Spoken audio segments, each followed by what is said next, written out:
मसीह यीशु के अज़ीम जलाली बबरकत नाम में आप सबको सलाम। मेरा नाम इमरान रियाज़ है और मैं Philadelphia Pentecostal church Manchar Chattha से ताल्लुक़ है मेरा।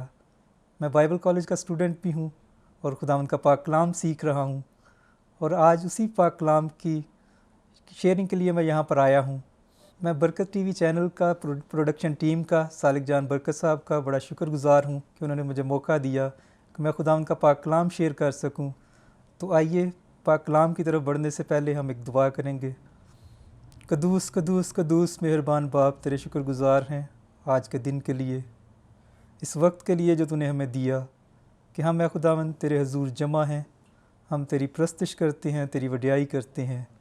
ऐ खुदावंद इस चैनल को और ज़्यादा बरक़ात से नवाज, ताकि ऐ खुदावंद लोग इस चैनल की वजह से बरकत पाएँ और ऐ खुदावंद हम तुझ में बढ़ते चले जाएं, मज़बूत होते चले जाएं।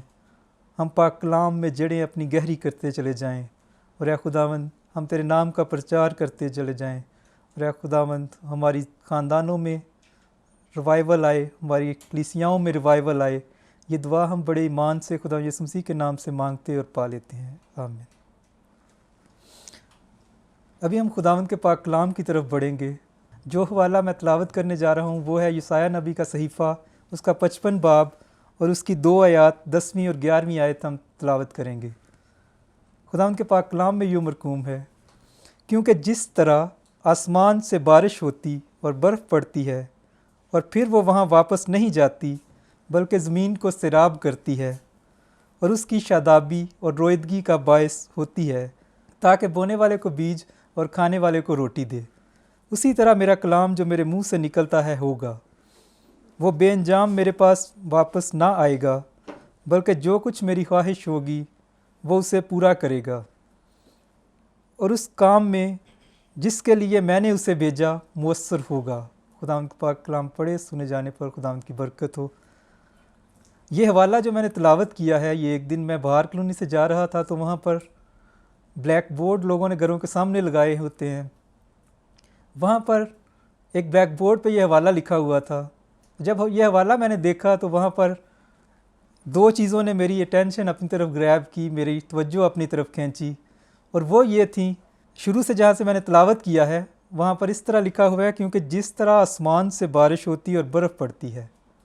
2 चीज़ों का ज़िक्र है, बारिश का भी ज़िक्र है और बर्फ़ का भी ज़िक्र है। तो जब हम देखते हैं कि इन दोनों चीज़ों पर मैंने गौर करना शुरू किया और इसको तशबीह किससे दी जा रही है या कलाम को किससे तशबीह दी जा रही है, वो तशबीह दी जा रही है बारिश से और बर्फ़ से।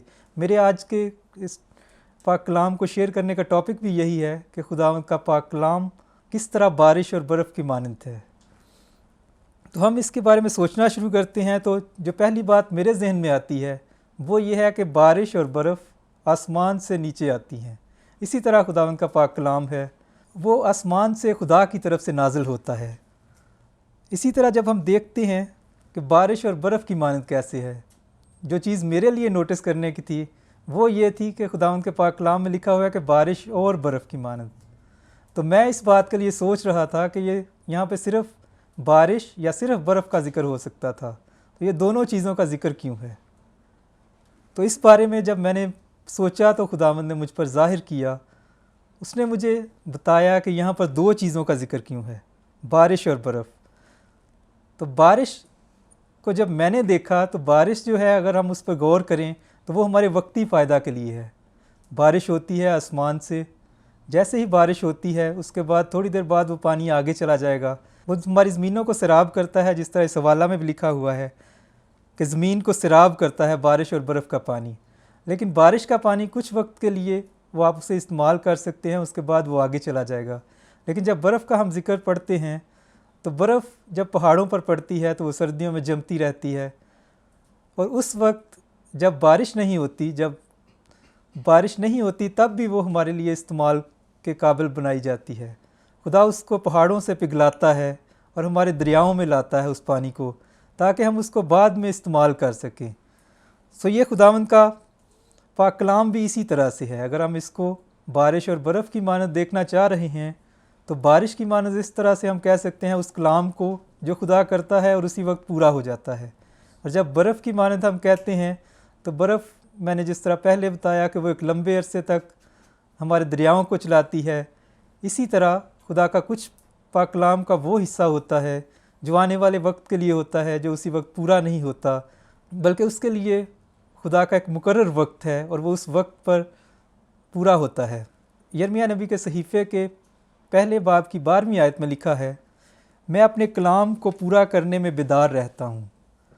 खुदावंद अपने पाक कलाम जब वो करता है तो उसको पूरा करता है, वो इंसान नहीं कि झूठ बोले। इसी तरह हम जब बारिश और बर्फ़ के बारे में सीख रहे हैं तो बारिश की तरह के पाक कलाम की मैं कुछ मिसालें देना चाहूँगा। उन मिसालों में सबसे पहली मिसाल पैदाइश की किताब में तख्लीक़ कायनात की है। जब कायनात को तख्लीक़ किया गया तो खुदा कहता है हो जा और वो हो जाता है। वहाँ पर हमें ज़्यादा टाइम नहीं नज़र आता कि इतना ज़्यादा टाइम लगे कि खुदा ने कहा हो और बाद में जाके हुआ हो। इसी तरह जब हम मोजज़ात का ज़िक्र पढ़ते हैं तो मसीह के मोजज़ात जो थे वो भी जैसे ही खुदा यीशु मसीह कलाम फरमाते थे उसी वक्त रूनमा होते थे।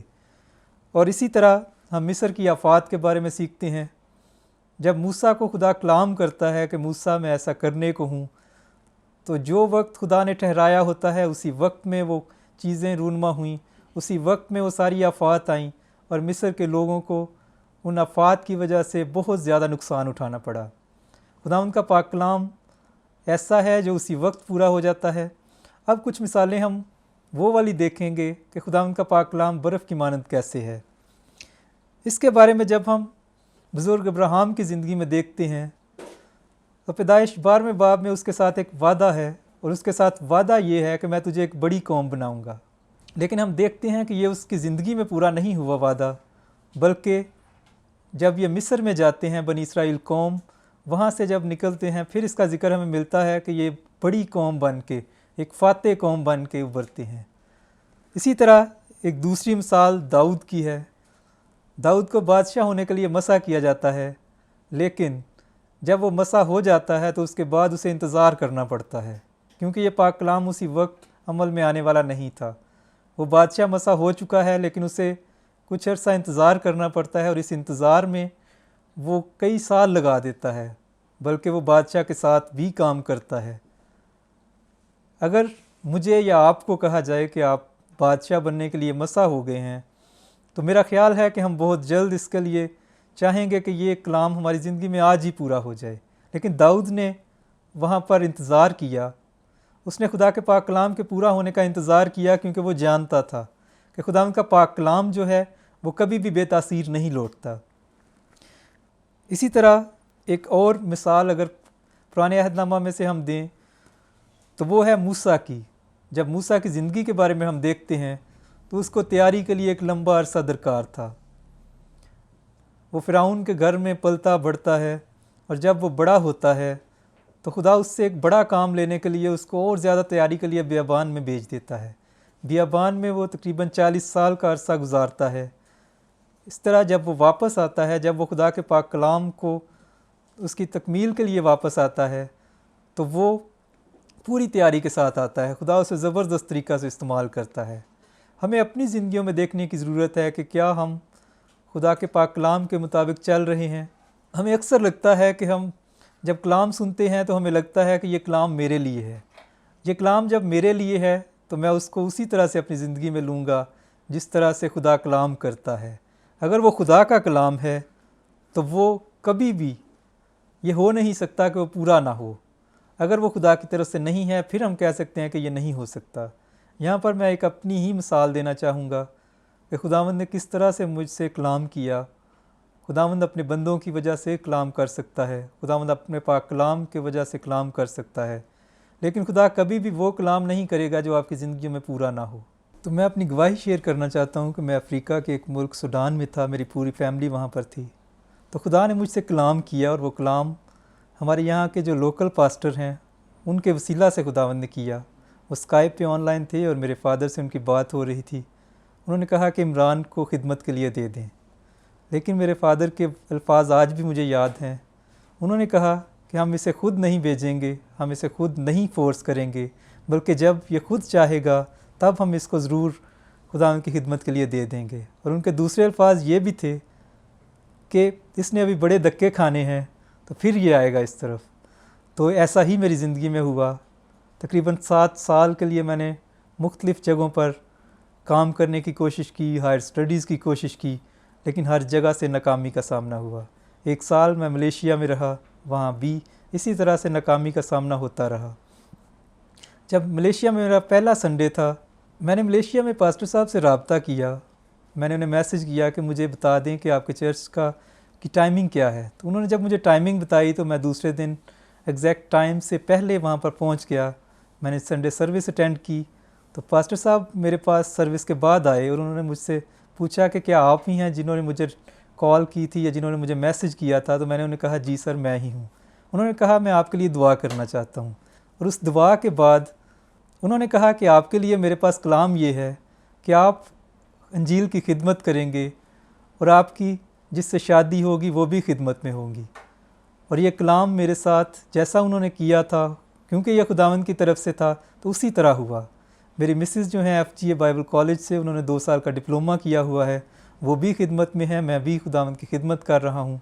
जब हम अपनी गवाहियाँ शेयर करते हैं तो दूसरों को हम खुदा के करीब लाते हैं, ताकि उनको पता चले कि इसकी अपनी गवाही जो इसकी ज़िंदगी में है उससे यह खुदावंद के पाक कलाम को समझता है। तो खुदावंद के पाक कलाम को जब मैंने समझा कि खुदावंद का पाक कलाम ऐसा ही है कि वो उसी वक्त भी पूरा हो सकता है और आने वाले वक्त में भी पूरा हो सकता है, लेकिन इसके बारे में हमें समझने की ज़रूरत है। और समझने की ज़रूरत ये है कि क्या वो कलाम खुदा की तरफ से है।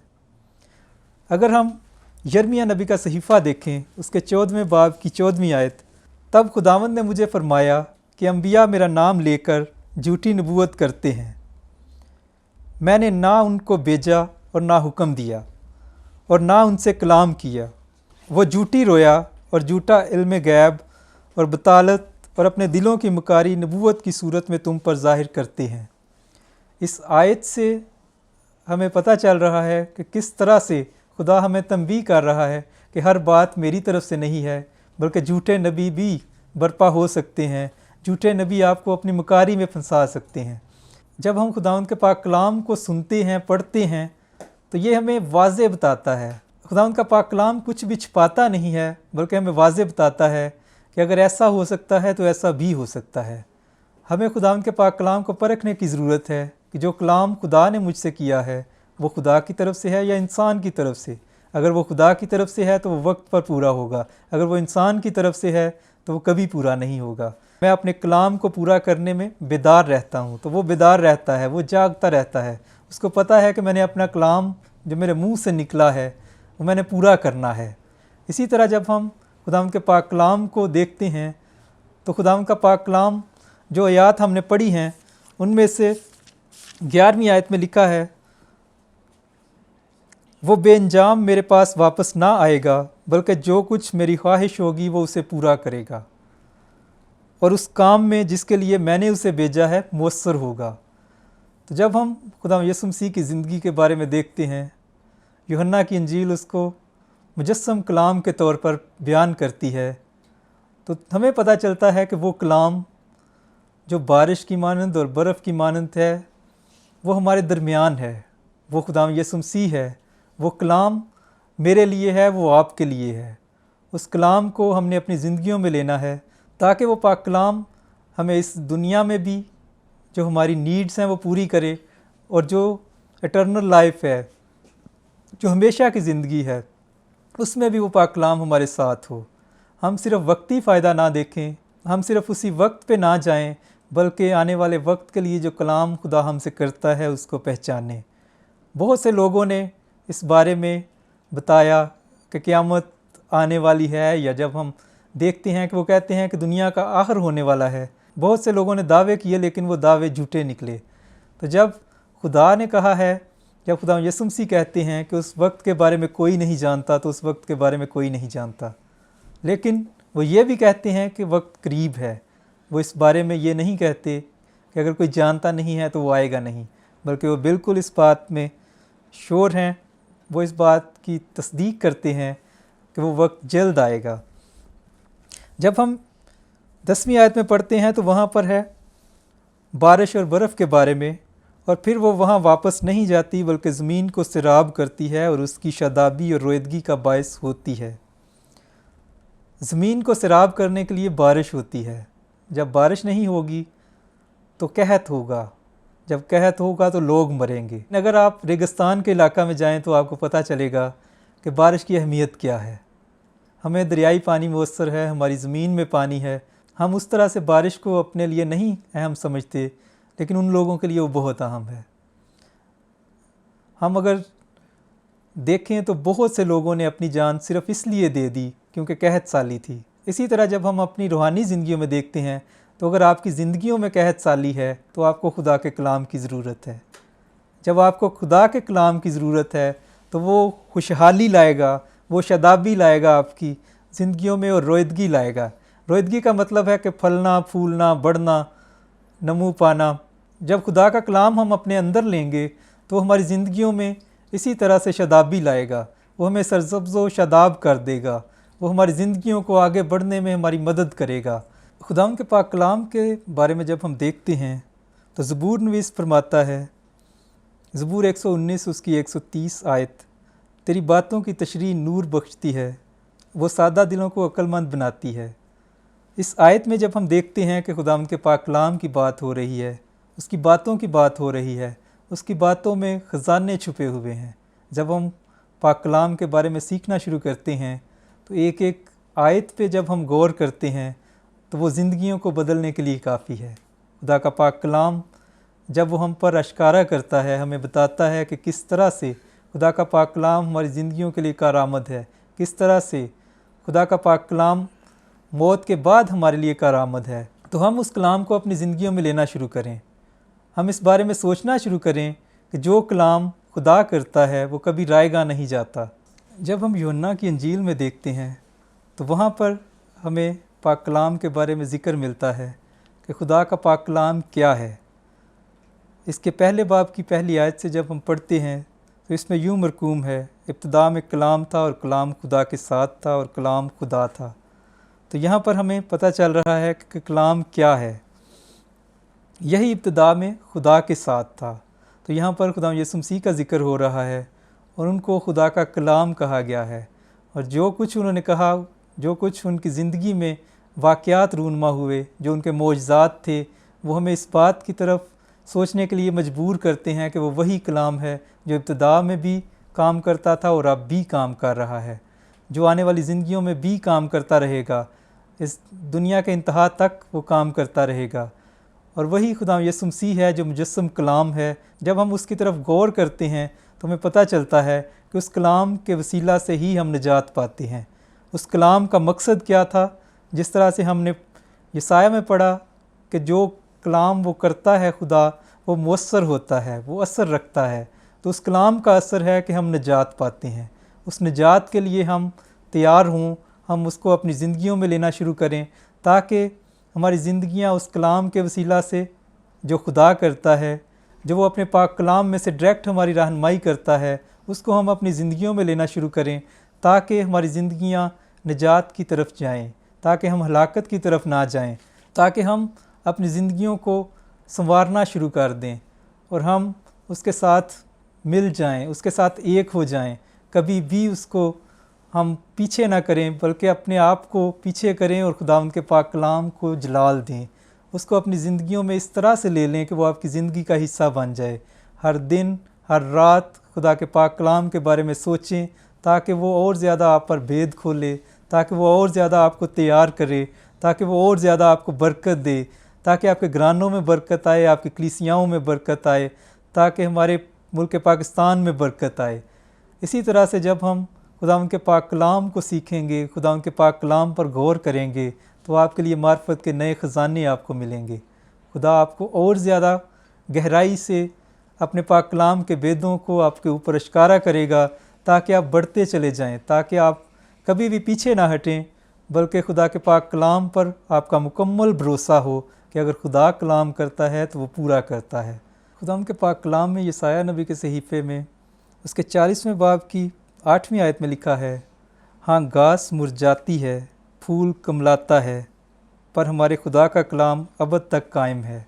खुदावंद के पाक कलाम की सच्चाइयों के बारे में हम देख रहे हैं कि खुदावंद का पाक कलाम क्या है। खुदावंद का पाक कलाम कभी भी रायगा नहीं जाता। जब वो कलाम करता है तो वो उस पर कायम रहता है। खुदावंद का पाक कलाम हमारी ज़िंदगियों में काम करता है। जब मैंने बाइबल कॉलेज ज्वाइन किया तो उसके बाद खुदावंद ने मुझे दिली तसल्ली दी। खुदावंद दिन ब दिन मुझे अपनी शबीह पर डाल रहा है। वो चाहता है कि हम सब उसकी शबीह की मानद बने। जिस तरह पौलुस रसूल फरमाते हैं कि मेरी मानद बनो जिस तरह मैं मसीह की मानद बनता हूँ, तो हमें बड़ी ज़रूरत है कि हम पौलुस रसूल की तरह बल्कि उससे भी बढ़कर मसीह की तरह बनने की कोशिश करें। जब हम मसीह की तरह बनने की कोशिश करते हैं तो बहुत सी रुकावटें आती हैं हमारी ज़िंदगी में। बहुत सी उन बातों को हमें छोड़ना पड़ता है जो हम पिछली ज़िंदगी में साथ लेकर चल रहे थे। जब सलीब की तरफ हम देखते हैं तो वहाँ पर हमें नज़र आता है कि बहुत से मसाइब हैं, बहुत सी मुश्किलात हैं। इसी तरह अगर खुदावंद यीशु मसीह कहते हैं कि तुम्हें अपनी सलीब को उठाकर मेरे पीछे चलना है, तो जब हमें वो सलीब उठानी है तो उसके साथ रुकावटें भी आएंगी, उसके साथ आपका रास्ता भी रोका जाएगा, क्योंकि शैतान नहीं चाहेगा कि आप निजात तक पहुँचें। लेकिन अगर आपको निजात तक पहुँचना है तो आप कोशिश करें कि खुदावंद के पाक कलाम पर गौर करें, उस पर ध्यान ज्ञान करें, ताकि वो आपकी ज़िंदगियों में काम करे। मैं नौजवानों के लिए एक पैगाम रखना चाहता हूँ कि अगर आप खुदावंद का पाक कलाम सीखना चाहते हैं तो आप बाइबल कॉलेज जाएं। वहाँ पर हम वो कुछ भी सीखते हैं जो हमें आम बाइबल स्टडी से हासिल नहीं होता, क्योंकि वहाँ पर खुदावंद के पाक कलाम के वसीला से हमारी ज़िंदगियाँ तब्दील होती हैं और हम बहुत सी ज़िंदगियों को तब्दील करने का बायस बनते हैं। खुदावंद हम सब को बड़ी कसरत के साथ इस्तेमाल करे और हमें इस बारे में सोचने की ज़रूरत है कि खुदावंद ने अगर कलाम किया है तो वो मेरी ज़िंदगी के लिए था या नहीं, वो खुदावंद की तरफ से था या इंसान की तरफ से था। अगर वो खुदावंद की तरफ से था तो मुझे उसे अपनी ज़िंदगियों में लेना है। मैं अब अपने मुल्क के नौजवानों के लिए दुआ करना चाहूँगा। कदूस कदूस कदूस मेहरबान बाप, तेरा शुक्रगुज़ार हूँ आज के मौके के लिए जो तूने मेरी ज़िंदगी में दिया। ऐ खुदावंद, ये पैगाम बहुत सी रूहों को तेरे लिए जीतने वाला बन जाए। ऐ खुदावंद, वो नौजवान जो बेराह रवी का शिकार हैं उनको वापस लाने वाला बन जाए। ऐ खुदावंद, जब वो इस पैगाम को सुने तो उनकी ज़िंदगियां बदलें। ऐ खुदावंद, हमारे साथ हो, हमारी हिफाजत कर, निगहबानी कर। ऐ खुदावंद, हमें संभाल ताकि हम तुझ में बढ़ते चले जाएं, तरक्की करते चले जाएं। ऐ खुदावंद, तेरा पाक कलाम खालिस है, बख्श दे कि हम इसी तरह खालिस तौर पर उसे लोगों तक पहुंचाते रहें। ऐ खुदावंद, तेरे पाक कलाम के वसीला से ज़िंदगियां बदलें। तेरे पाक कलाम के वसीला से हमारे घराने बदलें, हमारे ख़ानदान बदलें, हमारी कलीसियाएँ बदलें, ताकि ऐ खुदावंद तेरा नाम जलाल पाए। तेरे पाक कलाम को हम इज़्ज़त देने वाले बन जाएं, ताकि ऐ खुदावंद तेरे पाक कलाम की वजह से हम और ज़्यादा तेरी कुर्बत का एहसास हासिल कर सकें। और ऐ खुदावंद, हम आने वाले वक्त के लिए अपने आप को तुझ में तैयार करें, हम अपनी जड़ें तुझ में पेवस्त करें, ताकि तू हमारी ज़िंदगियों को ऐ खुदावंद वैसा कर दे जैसा तू चाहता है। ऐ खुदावंद, ये दुआ बड़े ईमान से खुदा यीशु मसीह के नाम से मांगते और पा लेता हूँ, आमीन।